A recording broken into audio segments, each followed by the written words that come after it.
Hey friends and family, welcome to my channel. எல்லோரும் எப்படி இருக்கீங்க? நாங்களும் ரொம்ப நல்லா இருக்கோங்க.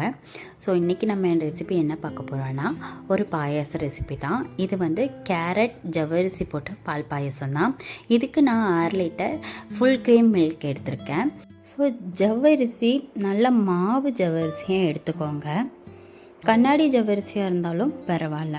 இது வந்து முந்தின நாள் நைட்டே நான் வந்து நல்லா ஊற வச்சுக்கிட்டேன். இப்போ நீங்கள் லஞ்சுக்கு தான் நீங்கள் ப்ரிப்பேர் பண்ண போகிறீங்க அப்படின்னா, நீங்கள் காலையில் எழுந்திரிச்ச உடனே தண்ணி ஊற்றி ஊற வச்சுக்கிட்டால் போதும். ஸோ இந்த மாதிரி நல்லா ஊறினதுக்கப்புறம் அதை நம்ம தனியாக வடிகட்டி எடுத்து வச்சுக்கணும். ஸோ 1 கப்பு ஜவ்வரிசிக்கு 3/4 கப்பு சர்க்கரை எடுத்துக்கிறேன். ஏலக்காய் தூள், 1 டீஸ்பூன் நெய் எடுத்திருக்கேன். ஒரு பெரிய சைஸ் கேரட்டை துருவி வச்சுருக்கிறேன். அதுக்கப்புறம் முந்திரி பருப்பு, காஞ்ச திராட்சை, இது எல்லாம் தான் இன்றைக்கி பாயசத்துக்கான இன்க்ரீடியன்ட்ஸ். ஸோ அடி கனமாக இருக்கிற பாத்திரம் அப்படிங்கிறதுக்காக நான் குக்கர் எடுத்திருக்கேன்.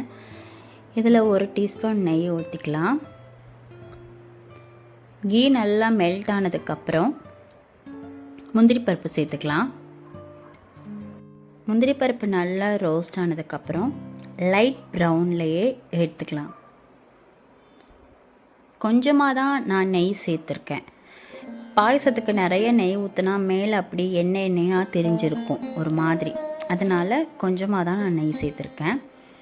இப்போ காஞ்ச திராட்சையும் போட்டு உப்பி வர்றதுக்குள்ளேயும் நம்ம எடுத்துடலாம்.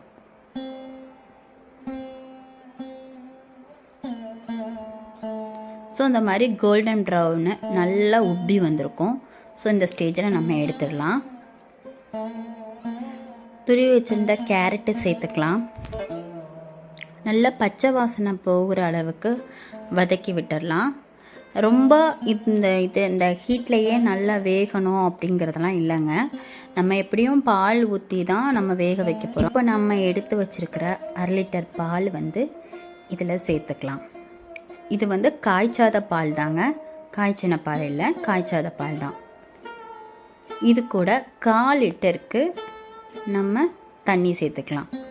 ஸோ டோட்டலாக நம்ம 3/4 லிட்டருக்கு சேர்த்துருக்கோம். கொஞ்சமாக ஏலக்காய் தூள் 1 டீஸ்பூன் சேர்த்துக்கலாம். இது நல்லா கொதித்து வரட்டும். இது கொதித்து வரும்போதே அதோட கலர் வந்து ரொம்ப அழகாக இருக்கும். நீங்கள் எந்த ஒரு ஸ்வீட் செய்யும் போதும் ஒரு பிஞ்ச் அளவுக்கு உப்பு சேர்த்துக்கோங்க. இந்த ஸ்டேஜில் நீங்கள் சேர்த்துக்கிட்டிங்கன்னா நல்லாயிருக்கும். அந்த ஸ்வீட்டை வந்து நல்லா எடுத்து காட்டும் அந்த உப்பு சேர்க்குறப்போ. இந்த மாதிரி நல்லா கொதிச்சிடுச்சு. இப்போ நம்ம வேக வச்சுருந்த ஜவ்வரிசி சேர்த்துக்கலாம். ஜவ்வரிசி வந்து ஃபியூ மினிட்ஸில் நல்லா வெந்துருங்க. ஜவ்வரிசி வெந்துருச்சு எப்படி தெரிகிறது அப்படின்னா, நல்லா கண்ணாடி பதத்துக்கு வந்துடும்.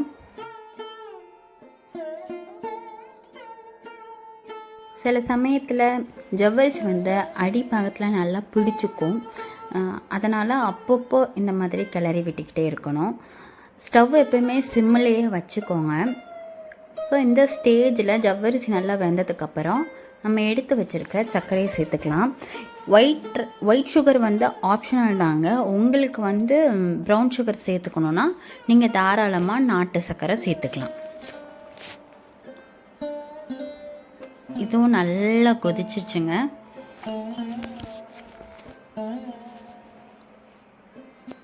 எப்படி வந்து அந்த பாலில் இருக்க பாலாடெல்லாம் எவ்வளோ அழகாக எல்லோ கலரில் அந்த கேரட்டோட கலரும் அந்த பாலாடையும் சேர்ந்து க்ரீமியாக வந்துடுங்க. எந்த ஒரு கண்டென்ஸ்டு மில்க்கு எதுவுமே நம்ம சேர்க்க வேணாம். அவ்வளோ க்ரீமியாக ரொம்ப டேஸ்டியாக இருக்கும். இப்போ நம்ம வறுத்து வச்சுருக்க முந்திரி பருப்பு, காஞ்ச திராட்சை, கண்டிப்பாக இந்த ரெசிபியை வந்து நீங்கள் ட்ரை பண்ணி பாருங்கள். உங்களுக்கு ரொம்ப பிடிக்கும். ஸோ செஞ்சு பார்த்துட்டு டேஸ்ட் பண்ணிவிட்டு எப்படி இருந்துச்சுங்கிறத கமெண்ட் பண்ணுங்கள்.